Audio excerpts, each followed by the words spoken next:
tek soysam güzelim ben, güzelim ben.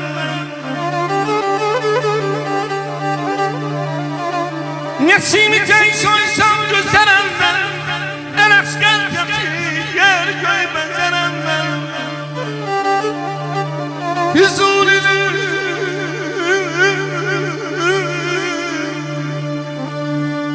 Füzuli'nin gözlerinden gezerim ben. Vurgununa ikerim yolan buduna yol.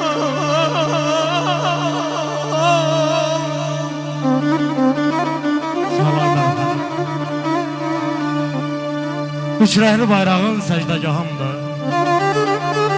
Ay ulduz qəlbimdə səcdəgahımdır.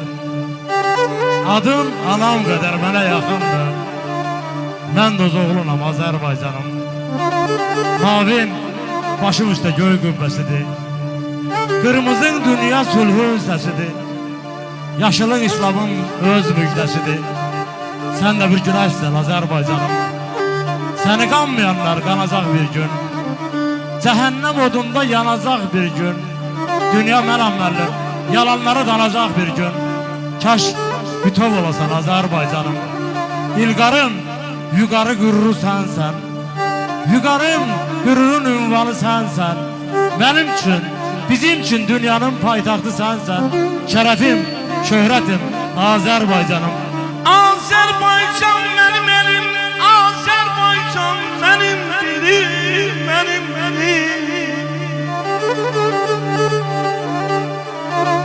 Azərbaycan mənim elim, Azərbaycan mənim dilim.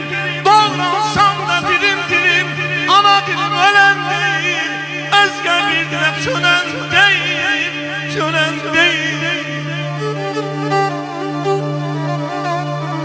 Hem arazdan hem de türem, hem arazdan hem de türem. Akıp gazayla töküller,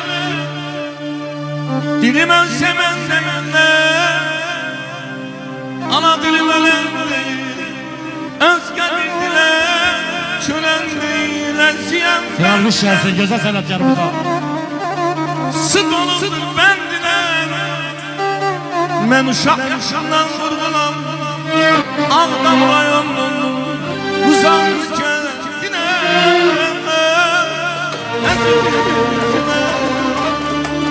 Ya Allah.